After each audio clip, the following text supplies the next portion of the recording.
Vamos a arrancar por una pregunta que surgió mucho en los últimos días, que habla de, es de color, después vamos a ver lo más importante, habla de una supuesta pelea entre el presidente del Banco Central y el ministro de Economía, como para romper el hielo, para arrancar así tranquilos. ¿Es verdad o es ficción? Bueno, primero, buenos días a todos.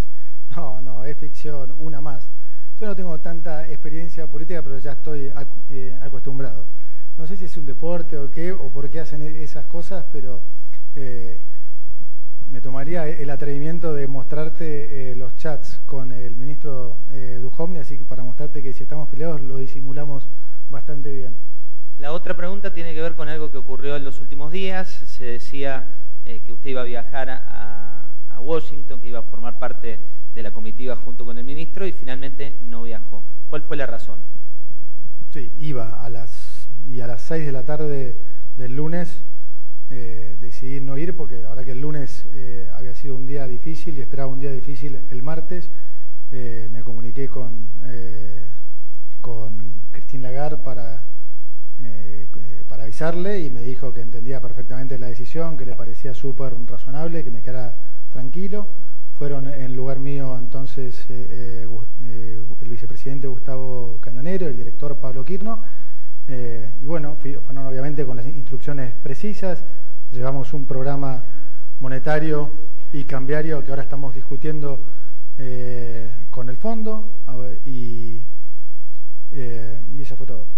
Recuerden que durante la entrevista pueden sumar sus preguntas. Si quieren hacerlo, háganlo rápido porque el tiempo va a ser limitado, con lo cual me las van trayendo y yo los voy incorporando también a esta entrevista. Balance de la experiencia en Washington según Gustavo Cañonero, que es su espada quien ha viajado por parte del Banco Central. Bueno, no hay mucho que puedo contar de eso, porque como saben son todas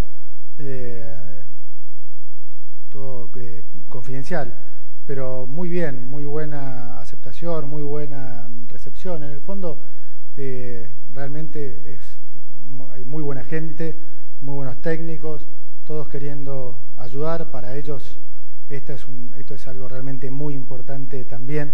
Obviamente está su prestigio en juego y van a hacer lo imposible para que todo esto salga bien. Nosotros tenemos una confianza enorme en el equipo, en la relación con el fondo, en lo que estamos haciendo, y bueno, hay muchas cosas que obviamente que no se saben, pero nosotros estamos muy confiados en que todo este nuevo plan va a salir muy bien.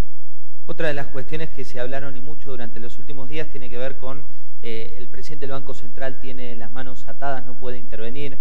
Ayer, de hecho, acá sonaba muy fuerte esta versión, que ahora sí podía intervenir de una manera distinta y sorprendiendo al mercado. ¿Cambió la estrategia por parte del Banco Central? ¿El Fondo Monetario lo habilita? Bueno, esta da para explayarse un poco.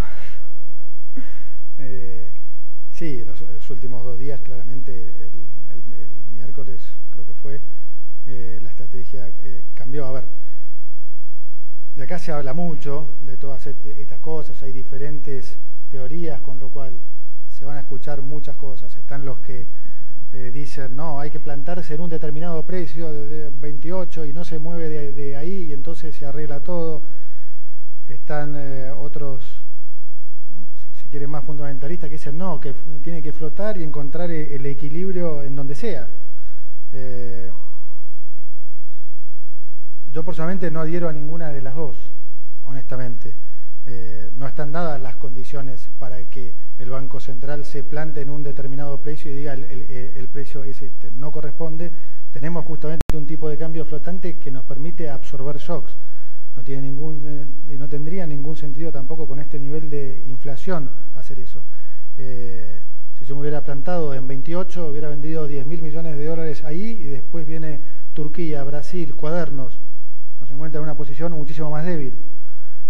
Tampoco es la teoría, bueno, que encuentre el equilibrio en donde sea, porque en el medio afecta a otras variables, la gente se asusta eventualmente, entonces no funciona así. Además hay un acuerdo firmado con el fondo hasta hoy que sí tiene muchas reglas y las hemos firmado. Yo entré con esas reglas y estamos comprometidos con eso, entonces tampoco es que digamos, hay que cumplir las cosas.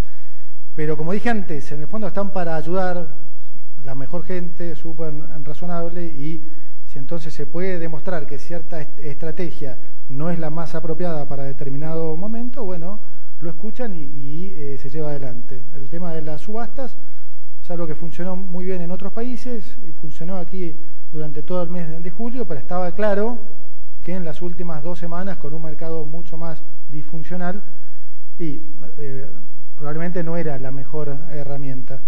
Y bueno, cambiamos el miércoles, quedó en evidencia, creo que el mercado entendió el mensaje, se tranquilizó mucho, y ayer encontró un nivel de equilibrio sin intervención del Banco Central, más de un 10% bajo de lo que tocó ese día famoso, y creo que vamos a encaminarnos a una situación de mucho más normalidad, de mucho más calma. No solo me refiero al mercado de cambio, sino al mercado de bonos, a la bolsa. O sea, hoy hay un montón de exageración, honestamente.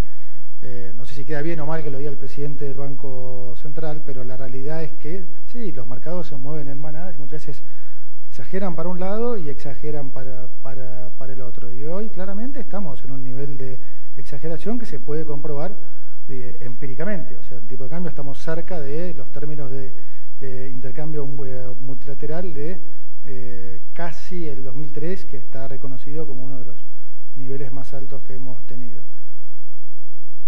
Bono de 10 años en Argentina a 10% para un país que el año que viene va a estar en equilibrio fiscal, con una cuenta corriente mucho más equilibrada, con el financiamiento asegurado, con un tipo de cambio digamos, bien competitivo, con términos de intercambio que están 16-17% arriba de lo que eran en el 2003. Claramente es una exageración. Algunos ya lo empiezan a notar, otros lo notarán un poco más adelante, pero definitivamente la tendencia va a ser hacia la normalización. La volatilidad que se vivió, sobre todo la última semana, ¿cómo se vivía desde el Banco Central? ¿Cómo fueron esos días? Y sobre todo, decías recién que viene mayor tranquilidad, al menos para los próximos días. ¿Cómo fue ese antes y por qué ahora este después? Duro, muy duro, porque de vuelta es una situación, a ver, la desventaja que tenemos países como nosotros, como Argentina y muchos países de mercados emergentes, es un poco el planteo que voy a hacer ahora en un viaje que estoy por hacer. Tenemos menos herramientas que los países desarrollados. Esta tormenta en un país desarrollado dura 1 minuto y medio, ¿sí? Acá nosotros tenemos mucho menos grados de libertad y mucho menos opciones. ¿Por qué? Porque durante 70 años no se hicieron las cosas bien y bueno, eso te quita entonces grados de libertad, ¿no? Aplica a todo.